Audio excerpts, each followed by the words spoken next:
Hi everybody, Dan Oman here with some exciting news. DRF Formulator, the gold standard in past performance information, is now free, exclusively on DRF Bets. Join DRF Bets with the promo code WINNING, get a $250 first deposit match bonus, a $10 free bet, and free Formulator already uploaded to your account. Access Formulator's premium features, including sortable trainer stats, race replays, personalized trip notes, and lots more. Free Formulator, exclusively on DRF Bets.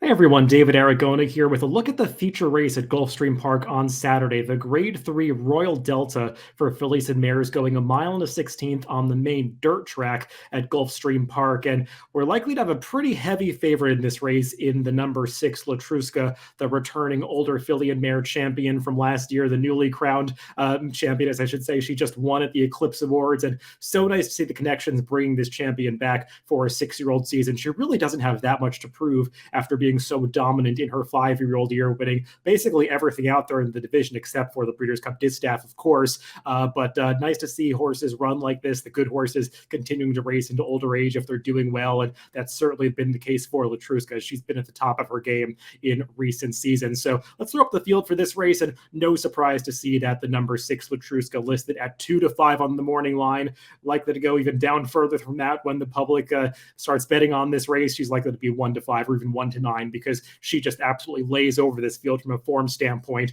and not really a whole lot to say about her major contenders outside of her having a chance to beat her. But Trusca, she is just a horse that you do want to appreciate run on Saturday at Gulfstream Park, and she is a horse that possesses a ton of early speed. So let's take a look at the Timeform US Pace Projector, and again, no surprise here to see that Trusca is shown in front of this field in the early going. There are some other horses with tactical speed in this race, but even runners like the number 2 into Vanishing and the number 4 Family Time, who have been on the lead in some prior races, have not shown the kind of early speed that Trusca possesses, and she's likely to be in front of this field early, and I would imagine she's going to hold that advantage for the entire race. But we'll get to my picks towards the end of this video. Before we do that, let's take a look at one of Trusca's recent wins when she won the Spinster Stakes 2 back at Keeneland. This was actually her final prep for the Breeders' Cup Distaff, a race that, as I was mentioning, she did lose as the favorite, but she was not a loser this day at Keeneland. She was just a dominant winner over a really nice field. Dunbar Road and Bonnie South, who are closing for second and third behind her, just never really able to get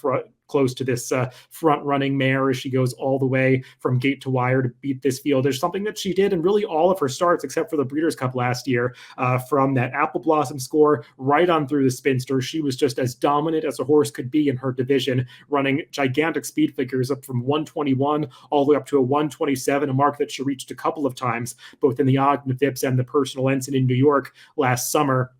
Trusca, she's just a much faster and classier horse than the rivals she meets here. I wouldn't be too concerned about that loss last time out in the Breeders' Cup. You can see those red color-coded pace figures in the Timeform USPPs.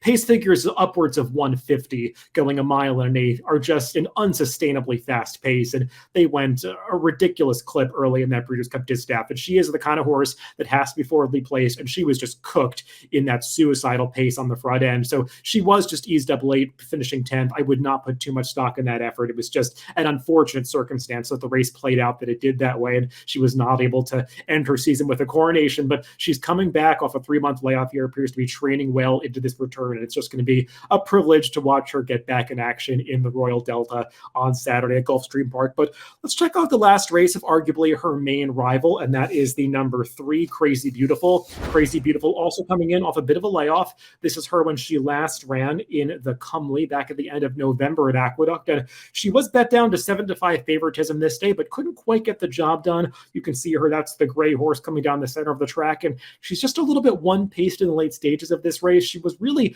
not facing the classiest field. The winner of this race, Bees and Honey, was coming out of some lower level races, did really improve with the stretch out and distance, but as you can see, Crazy Beautiful never really able to get close to that foe as they come onto the wire. She's just missing out for second, and the problem with Crazy Beautiful is that As a 3-year-old, she was well campaigned, won some nice stakes races, but she never really earned the kind of speed figures that put her name near the top of the division. And you could see just from looking at her PP, she's very consistent, but she kind of tops out at that 112, 113 time Formula speed figure level. And that's a good 10 to 15 points lower than the best numbers that Trusca runs. So unless Crazy Beautiful takes a big step forward from her 3-year-old to 4-year-old season, it's going to be hard for her to turn to upset the favorite Trusca in this race. And furthermore, if nobody's going to press Trusca on the front end, that's not going to work in the favor of Crazy Beautiful because she does her best running when she's able to come from just off the pace.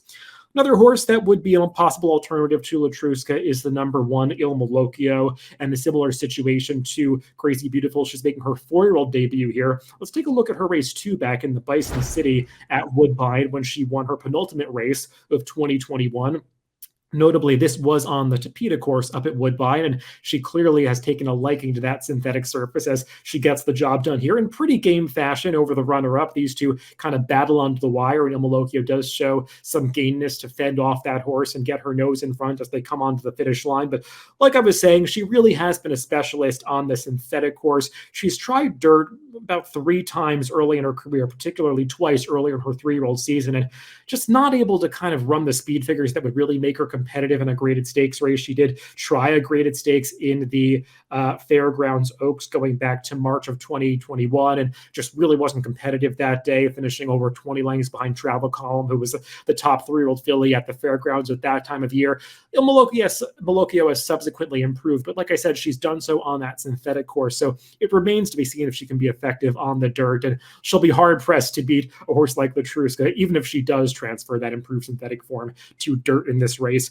A horse with proven dirt form that I don't think should be totally dismissed for a minor award is the number 7, Helping Lisa D. And let's take a look at her last victory when she ran back in November of 2021 at Gulfstream Park over this same course. Now, that's her coming through between horses. You're going to notice right here she has to alter course back down to the inside, kind of awkwardly to come through on the inside of the favorite in this race, Dance Doro. But she does finish up pretty well to get the job done here. This was her 2nd victory in a row going back to last November. She came out of this race and did lose her next start, but did so on the synthetic course at Gulfstream Park. That's really not her cup of tea. She'll appreciate getting back on the dirt here. The problem is, from a speed figure standpoint, she's just not in the same league as Trusca, and really not even in the same league as Crazy Beautiful. She's got to take a big step forward from that standpoint. And also, she's done her best running going the 1-turn mile at Gulfstream on the dirt, not this 2-turn mile on the 16th. So she's got some things to prove going this 2-turn configuration. But if the race does fall apart behind Trusca, she's one that could possibly